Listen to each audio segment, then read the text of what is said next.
Então, nós vamos, primeiro agradecer a espiritualidade que nos trouxe até aqui, nessa casa bendita. Então, eu vou tentar explicar como que a vida consegue devolver para a gente o que a gente merece e precisa, tanto de coisas boas como de coisas que não são tão boas.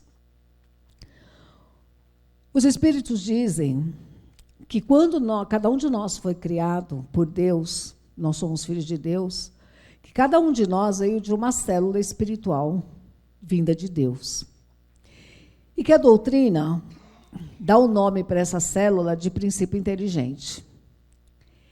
E que esse princípio inteligente que vem de Deus, que é cada uma das células, que formou cada um de nós, e nós não temos condições de saber quando nós fomos criados, um dia, no passado, nós fomos criados assim. E que essa célula espiritual, ela estagiou, não era uma pessoa, era um arquivo, chamado princípio inteligente. E que esse arquivo estagiou nos reinos inferiores da natureza, reino mineral, vegetal, animal. E nesses reinos, esse arquivo aprendeu, as coisas principais. A gente chama de automatismo. Por exemplo, o animal se alimenta quando ele tem fome, ele tem instinto. Na planta houve o aprendizado do crescimento, da absorção do oxigênio e assim por diante. É uma matéria que a gente estuda no curso, que eu não vou poder detalhar grandemente. Mas esse estágio nos reinos inferiores vai fazer com que esse arquivo, o princípio inteligente, ele chegue um dia a aprender todos os automatismos de todos os reinos. E aí ele está preparado para ser um cérebro espiritual. Aí, quando chega nesse estágio, cada um desses cérebros, com todos os arquivos, entra para o reino hominal, o reino humano, e forma o cérebro de cada filho de Deus. É a maneira mais simples que eu encontrei de explicar isso. Então, cada um de nós tem um cérebro espiritual. Quando nós estamos no mundo espiritual, temos esse cérebro e um perispírito, que é um corpo espiritual. E quando nós estamos na matéria, além do cérebro espiritual, o perispírito, que é o corpo espiritual, amarrado no corpo físico. E os espíritos dizem que quando a gente entra nesse reino humano, cada um na sua data, mas uma coisa é certa, pelo nosso desenvolvimento intelectual, hoje, nós somos muito velhos, porque as primeiras encarnações são em mundos primitivos, como homens primatas. Então, para a gente chegar onde a gente chegou hoje, nós temos aí milênios de caminhada. Ok? Então, eles dizem, os espíritos, que quando a gente entra no reino humano, nesse arquivo, que é o nosso espírito, é o cérebro espiritual, as leis de Deus são gravadas nesse arquivo. Então, a gente vai falar primeiro dos 10 mandamentos. Está na questão 621 do Livro dos Espíritos, e falam os Espíritos que isso está na nossa consciência. Aqueles 10 mandamentos que Moisés trouxe para a Terra. Amar a Deus sobre todas as coisas, não tomar o nome de Deus em vão, guardar um dia para oração, ou o dia de sábado, como era o costume dos judeus, honrar pai e mãe, não matar, não roubar, não levantar falso testemunho, não cobiçar nem a esposa, nem o marido, nem as coisas do próximo. Então, isso fica gravado, impresso na nossa mente espiritual. E, no século XIX, quando foi codificada a doutrina espírita, o Livro dos Espíritos, que é a base nossa filosófica, ela tem, o Livro dos Espíritos é dividido em 4 partes. A terceira parte fala das leis morais. São mais leis de Deus. Essas leis, elas se referem, os 10 mandamentos também, à nossa relação com o nosso próximo. Então, essas leis morais é que nos ajudam a ser pessoas melhores na nossa caminhada até um dia sermos espíritos bons. A lei de adoração, do trabalho, reprodução, conservação, destruição, sociedade, progresso, igualdade, liberdade, amor, justiça, e caridade. A partir do momento que essas leis ficam gravadas na nossa consciência, por mais primata, por mais primitivo que seja o homem, toda vez que ele erra, ele sabe. Toda vez que ele acerta, ele sabe. Mesmo que ele nunca tenha aprendido, nunca tenha feito curso, Nada. Isso é inato na criatura. Toda pessoa pode ser digamos, um selvagem, uma pessoa que começou, né, a caminhada nesse momento no mundo primitivo, mas a consciência acusa toda vez que a pessoa erra. Ela faz porque é no automático, mas ela sabe, né? E a partir daí, nós começamos a gravar a nossa vida independente, né, da espiritualidade. Começou a contar o nosso livre-arbítrio a partir do conhecimento dessas leis. E o que os espíritos falam é que toda vez que a gente infringe uma lei dessa, a gente tem uma listagem de débitos na nossa consciência. E toda vez que a gente acerta, nós temos uma listagem de créditos. Então, é como se o nosso cérebro tivesse lá um espaço, né, como o nosso cérebro físico, onde nós temos tudo agendado ali, tudo marcadinho, tudo que nós temos de bom e de ruim nessa caminhada milenar, né? E aí eu pergunto para vocês, existe um abismo entre o que nós sabemos e o que nós fazemos, não tem? Tem. Mesmo que a gente faça no automático, depois a consciência cobra, não cobra? Cobra, né? Então, tem coisas que a gente sabe que não deve fazer, acaba fazendo, às vezes se arrepende, às vezes não se arrepende, mas existe um abismo imenso. Mas a vida, ela vai registrando tudo, né? Nós sabemos que devemos perdoar todas as pessoas, isso está desde o início, né, nessas leis. Nem sempre nós fazemos isso, fazemos? Nem sempre. A gente consegue perdoar uns, não consegue perdoar outros, né? Todo mundo sabe que precisa ter, para ter saúde, tem que ter uma alimentação correta. Todo mundo sabe, não sabe? A gente faz isso? Não. Meu filho fala para o meu neto, olha, você tem que comer comida. Tranqueira é só de fim de semana, né? E nós adoramos tranqueira. Porque tranqueira, hambúrguer, batata frita, e coisas assim, né? Salsicha, essas coisas, elas são mais saborosas que brócolis, certo? Então, a maioria das pessoas, e mesmo por causa do tempo, acaba comendo tranqueira, né? E acaba trazendo problema de saúde, né? Quando a gente come muita tranqueira, a gente tem colesterol alto, triglicérides alta. O nervoso que nós não controlamos nos traz gastrite, dores de cabeça, né? E assim nós vamos acumulando uma série de enfermidades, né, relacionadas com a alimentação, gordura no fígado e assim por diante. É o reflexo, nós sabemos que não pode, mas a gente come e o corpo, né, a cabeça que não tem juízo, o corpo padece, né? E aí, como nós conhecemos essa lei que chama-se lei de ação e reação, né? É uma lei que, segundo os espíritos, não falha. Qualquer atitude, qualquer pensamento, qualquer palavra, tudo que nós fazemos está sendo registrado e o retorno vem. Se não vem hoje, ele vem amanhã, depois de amanhã, na vida seguinte. A Madre Teresa, ela falava assim para a gente, ó, o bem que você faz hoje pode ser esquecido amanhã. Faça-o assim mesmo. Veja que, ao final das contas, é tudo entre você e Deus, e nunca entre você e os outros, né? Então, ela quer dizer o seguinte, que quando nós fazemos um bem, nós devemos não nos preocupar com agradecimento, com gratidão, que as pessoas venham nos agradar, etc., como nós sempre esperamos, o reconhecimento.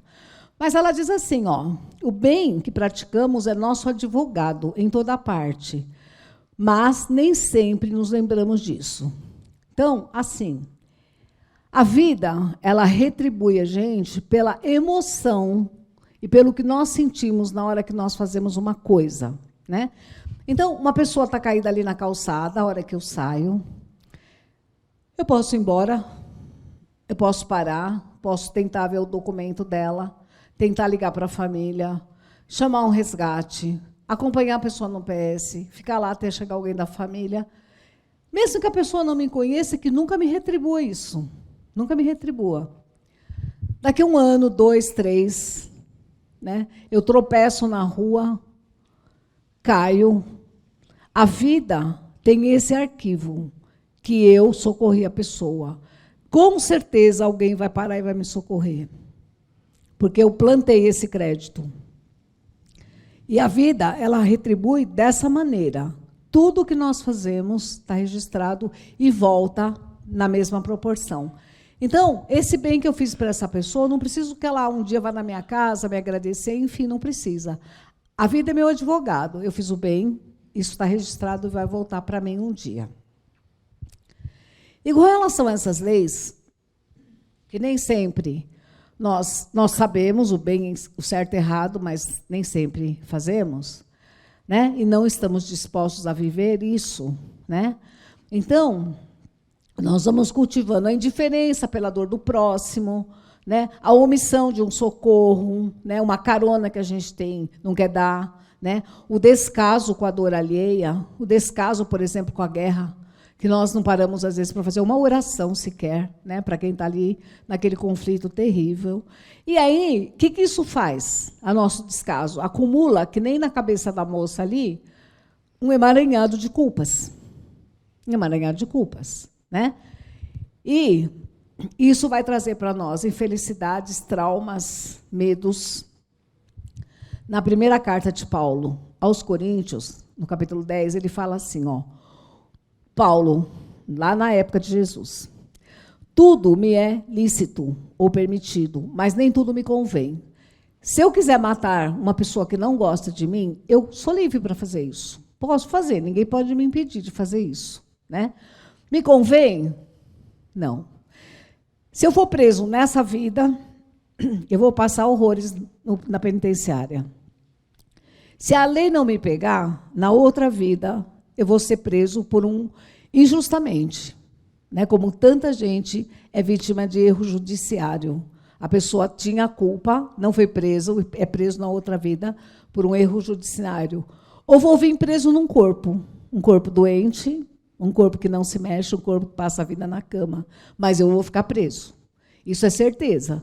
Então, por isso que tudo é permitido. E nem tudo convém, né? Porque isso volta. O Emmanuel, ele fala no livro Fonte Viva assim, que se o criminoso soubesse tudo que ele vai passar dali para frente, inclusive a obsessão da pessoa que ele matou, ele jamais faria aquilo. Porque ele tem séculos, tem gente que mata dezenas de pessoas, né? E os séculos vão cobrar isso dele. Nós enganamos a Deus? Não. Fazemos qualquer coisa, desejamos o mal para uma pessoa dentro do nosso quarto trancado. Ninguém está vendo, só Deus e a vida, né? Através dessa lei de ação e de reação. Que nós, que somos espíritas, já ouvimos falar. Quando nós colocamos a culpa no mundo, tem gente que põe a culpa no mundo pelas coisas que acontecem com a pessoa, né? A culpa é sempre de alguém. Tem religião que fala que Deus quer nos testar, quer ver até onde vai a nossa fé, que a culpa é dos nossos antepassados, né? Tem gente que põe a culpa no pecado original de Adão e Eva. Então, é fácil a gente terceirizar a nossa culpa, né? Pôr a culpa sempre em alguém, né? Mas é preciso enxergar que nós somos protagonistas da nossa vida. Eu tenho uma cunhada que, nesse momento, a Netflix está gravando um seriado da vida do Ayrton Senna, aqui no Cangaíba. E a minha cunhada é coadjuvante. Ela trabalha nesse trabalho. Ela não é o ator principal. Na nossa vida, a mesma coisa. Nós não somos coadjuvantes, nós somos o ator principal. E nós não podemos esperar que os outros resolvam a nossa vida ou nos ensinem como nos comportar. Nós somos o ator principal, nós temos que fazer a nossa vida de tal forma que as nossas plantações sejam boas para que o retorno venha para a gente. E aí a gente vai parar de sofrer, né? Então, ninguém gosta de se responsabilizar pelos seus próprios atos. A maioria fala assim, ó, eu acho que eu taquei pedra na cruz, porque aconteceu isso, isso, isso. Tem um monte de gente que escuta, eu escuto isso todo dia, né? Mas aí, você está se referindo a você há 20 séculos atrás, que não era você na sua cabeça. Era uma outra pessoa ignorante que estava usando, que era o seu espírito, mas ele não sabia nada. Então, você se justifica, né? Às vezes, o que nos acontece hoje, nós plantamos a semana passada, e aconteceu hoje, é o retorno. Albert Einstein foi um gênio, ele não era espírita. Essa frase de Albert Einstein é de uma genialidade tão grande. Ele fala assim, ó, a vida é como jogar uma bola na parede. Se ela for jogada uma bola verde, ela volta verde. Se for jogada uma bola azul, ela volta azul. Se for jogada uma bola fraca, ela volta fraca. Se for jogada uma bola com força, ela volta com força. Por isso, nunca jogue uma bola na vida de forma que você não esteja pronto para receber essa bola de volta. Pense primeiro, né? A vida não dá, não empresta, não se comove, não tem pena. Tudo que ela faz é retribuir e transferir aquilo que nós lhe oferecemos. É a frase mais genial de um gênio, né? Vou repetir. Nunca jogue uma bola na vida de forma que você não esteja pronto para receber essa bola de volta, porque ela vai voltar. Você joga e a vida retribui. E esse retorno, né, pode ser por atitudes, pessoas que nos tratem mal, pessoas, você entra num trabalho, ninguém vai com a tua cara e você não sabe nem por quê, né? Pode ser por palavras, pessoas que sempre estão te falando palavras ruins ou te ignorando, né? Por doenças, qualquer situação. Então, nós temos que ter essa consciência, né, de que absolutamente tudo volta. E a lição propõe que a gente brinde isso. Isso é uma coisa boa, não é uma coisa ruim. Porque aquela pessoa que te magoa, te ofende, faz alguma coisa contra seu filho, te persegue no seu trabalho, ela vai receber de volta. Nós sujamos a nossa mão para tentar devolver, mas não precisa. Quando nós confiamos nessa lei de Deus, nós sabemos que nós podemos lavar as mãos, como fez Pilatos. Ele agiu errado, mas nós, se nós confiarmos, tudo que nos fazem de ruim vai voltar para a pessoa que fez para nós. Então, para que a gente vai sujar a mão? Para que a gente vai ter sentimento negativo? Tem gente que se vinga, tem gente que manda matar pessoas. E a gente não precisa disso, né? Porque a gente precisa comemorar, né? Vejam, eu atendo, faço atendimento fraterno aqui na casa, acho que todo mundo, a maioria sabe. Eu tinha uma pessoa, uma moça, que passava comigo antes da pandemia, e que era assim, ela detestava o emprego dela, detestava, não gostava do chefe, não gostava do colega, se sentia perseguida.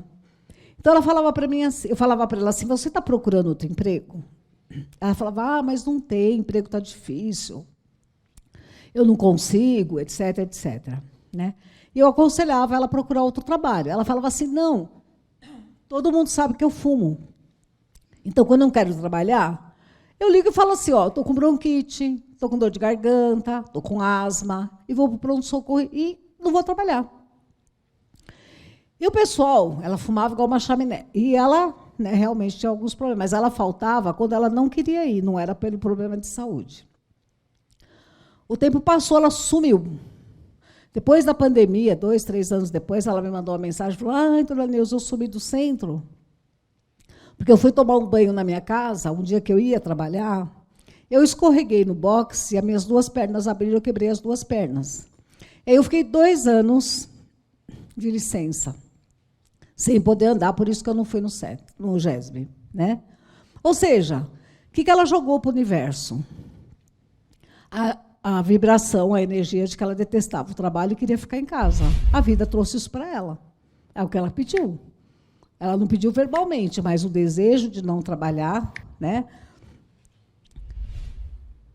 E assim, muita gente tenta manipular essa energia.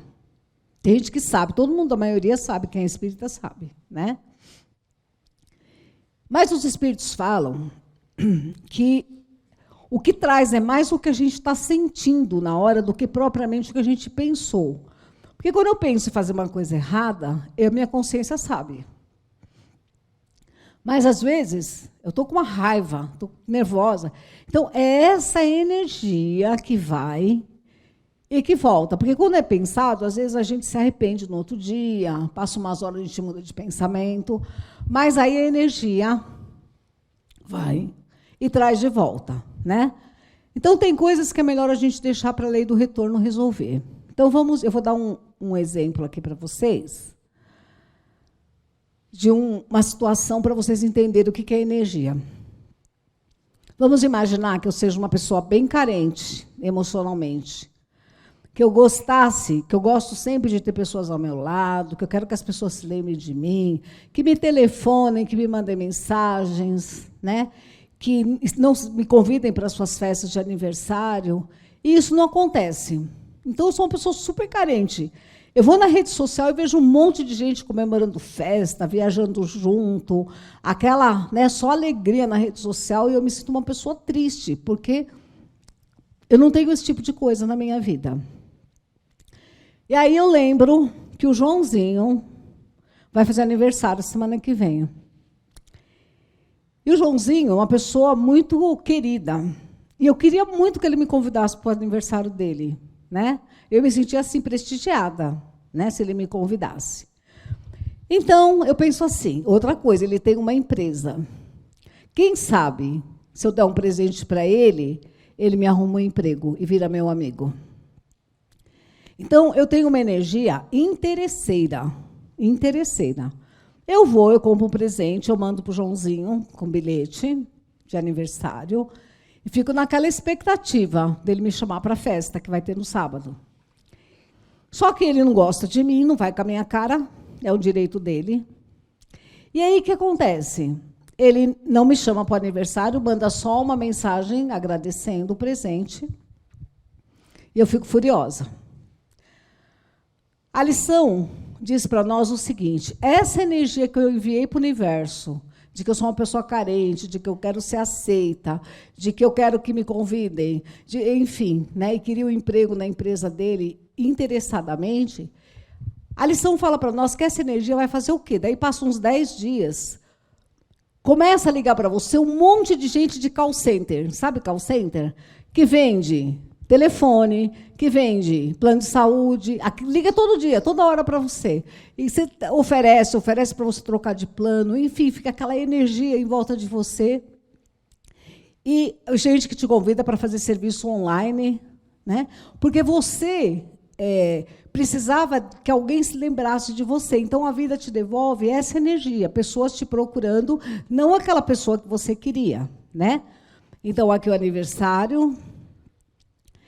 E aqui, né, a lição fala assim: a mensagem que mandei para o universo foi: estou carente, não gosto da minha vida, vou sugar do Joãozinho algo que eu não tenho e gostaria de ter. E assim retornam para mim pessoas que, de certa forma, estão dando atenção para mim, querendo sugar a minha energia. É o retorno certinho daquilo que eu pensei. Agora eu vou contar uma outra energia, aquela que vai do coração, né? A história passou um ano, e eu esqueci a história do Joãozinho. Um dia eu vi na rede social que ele fez uma viagem e ele foi visitar umas vinícolas. Eu descobri que ele gosta de vinho. Mas eu nem tenho mais intenção nenhuma com ele, porque ele não nem dá bola para mim. Eu vou no mercado e vejo lá que tem uma oferta de vinho lá na prateleira. Aí eu pego um vinho para mim e tem lá, promoção, levando 2 eu pago tanto. Aí eu faço, vou mandar um vinho para ele, né? A gente devolve o mal com bem mesmo, pego desinteressadamente. Aí embrulho, mando entregar, né, para a pessoa, nem menciono que é aniversário no sábado dele, mando o vinho de coração. E sigo a minha vida, né?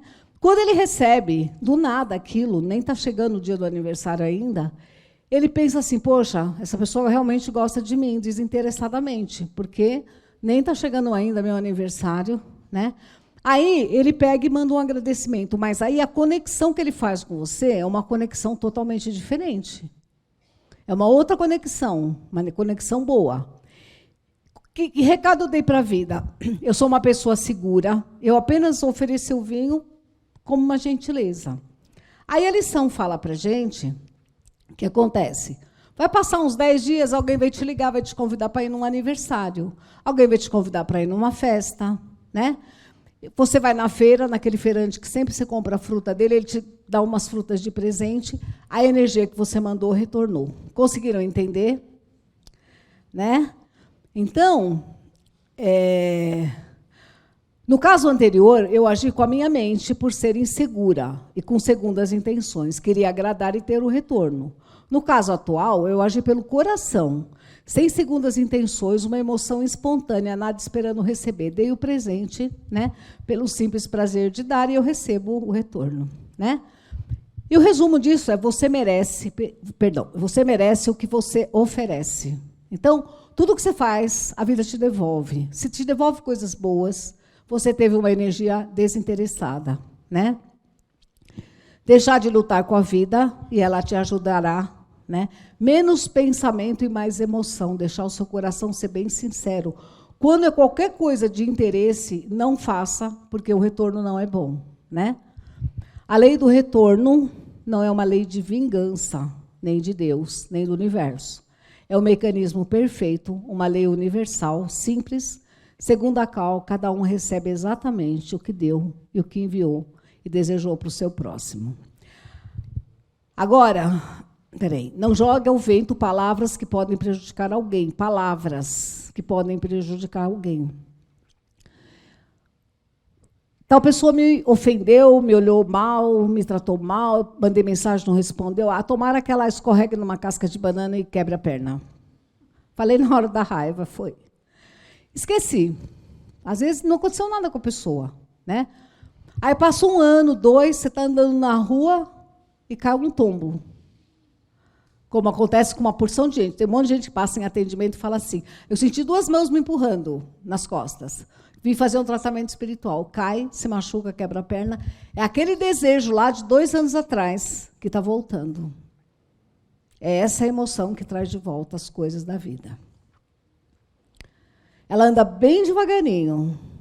Você pode, no caso de desejado que a pessoa quebrasse a perna, não acontecer nada nessa vida, mas acontece em algum lugar do futuro. Às vezes você sofre uma queda violenta, né? Eu penso bastante na minha perna, que eu já operei 12 vezes. O que será que eu fiz? Né?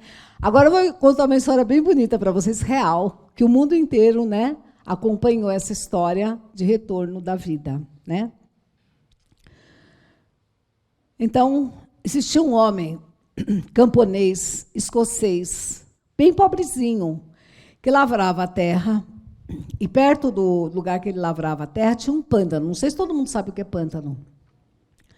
É como se fosse um pequeno lago de areia movediça. Se você cair ali, ele te suga para baixo. Quanto mais você se movimenta, mais ela puxa. Inclusive, se você jogar uma madeira ali, ela é puxada para baixo. Né? E ele estava lavrando a terra, seu Fleming, e ele escutou gritos de socorro, uma pessoa pedindo socorro, pedindo socorro, pedindo socorro. E ele vai até o pântano. E ele chega lá e ele vê um jovem enterrado até a metade do corpo. E quanto mais ele se debatia para sair daquela areia movediça, mais ele se enterrava. O que ele fez? O senhor Fleming pegou uma madeira, jogou e puxou o rapaz e conseguiu tirar ele de lá de dentro. Ele foi até a casa do seu Fleming, tomou um banho e voltou para casa. No dia seguinte, parou uma carruagem na porta do seu Fleming, uma carruagem rica, uma carruagem linda, dourada. Desceu um homem e falou assim: olha, ontem o senhor salvou a vida do meu filho. E eu vim aqui agradecer, eu quero recompensar o senhor por esse gesto, o senhor salvou a vida do meu filho. E ele fala assim: não quero dinheiro, não quero nada de volta, não quero, não. O homem insistiu. Aí o homem virou e falou assim: o meu filho disse que o senhor tem um filho, mais ou menos a mesma idade, né? Tenho. Então faz assim: o senhor não quer nada? Meu filho vai entrar numa escola em Londres. E eu vou proporcionar para o seu filho o mesmo estudo. Eu tenho condições de pagar. Seu filho vai entrar na mesma escola que o meu filho. O senhor aceita? Ele aceitou, claro. Né? E aí, eles foram para essa escola em Londres, St. Mary, que chama essa escola. Né? Um foi fazer direito, que era o filho do homem que estava no pântano, e o filho do senhor Fleming foi fazer medicina. Pois bem, passados os anos, aquele filho daquele homem tão pobre se tornou essa pessoa aqui, ó, Alexander Fleming. Né? Então, ele se licenciou em medicina nessa famosa escola médica de St. Mary, no Hospital de Londres, né? Foi um médico brilhante e ele foi o homem que descobriu a penicilina, o antibiótico, que na época não tinha,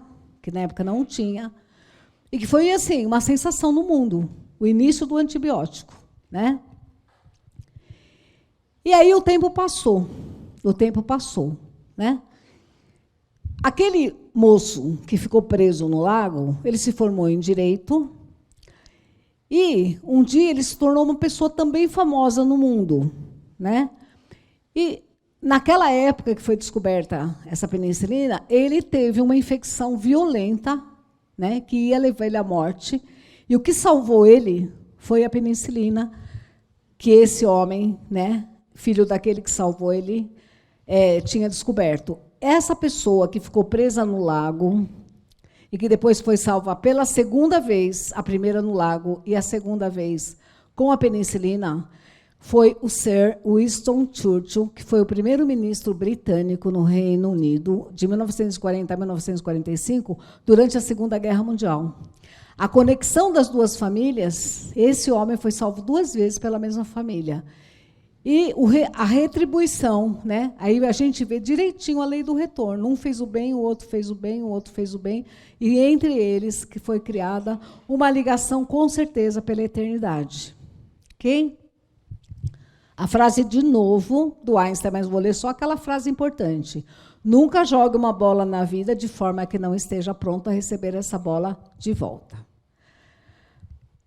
Nós devemos trabalhar com alegria, sempre como se a gente não precisasse do dinheiro. Desinteressadamente, com certeza a vida vai retribuir aquela parte financeira que a gente quer. Se a gente trabalhar com alegria, sem reclamar. Então, é uma energia que você joga. Graças a Deus eu tenho um emprego. Ela volta, né? Amar as pessoas que nos magoam, de qualquer jeito. Ela te magoou ontem, hoje você vai lá, brinca com ela, ajuda. Essa energia que você entrega para ela, mesmo ela não sendo uma pessoa boa para você, vai fazer com que ela seja seu melhor amigo, né? E fazer as coisas que nós gostamos, dançar, cantar, independente dos nossos problemas, porque nós estamos jogando uma energia de alegria por estar vivos. Isso volta para nós, né? Praticar o bem sempre, tudo que vai e volta. Essa história aqui aconteceu aqui na Penha, com um assistido meu, vou contar para vocês também. Hoje eu estou só contando história, né? É uma história real, Paulo e Janete. O Paulo passava comigo em atendimento fraterno, aqui no centro. Aí um dia ele ficou um tempo afastado, depois ele voltou e me contou a seguinte história. E eu me lembrei, resolvi incluir aqui, né? Um dia eu fui fazer compra aqui no Shopping Penha com a namorada. E aí, ele falou que o shopping fechou 10 horas da noite, era um dia de semana, estava aquela João Ribeiro deserta. Ele saiu com a moça estava cheia de pacote, e ele estava assim, meio apreensivo. Ele estava de ônibus, não estava de carro, né? Saiu ali, estava meio escuro, as lojas fechadas na rua, e ele estava assim, meio cismado com aquilo, né? E aí, ele foi andando na direção do ponto e vinha vindo 2 homens suspeitos. Sabe quando você olha e fala, ai, meu Deus, né? Na direção dele, firmemente na direção dele. Ele segurou a mão da moça, da Janete, e falou para ela assim, cuidado que vem bronca, né? E o homem veio e falou assim, nós vamos ser assaltados. Aí ela ainda falou assim, vou entregar tudo, aqueles pontos de pacote que ela estava. Quando o homem chegou bem perto dele, um deles, olhou para ele e falou assim, seu Paulo?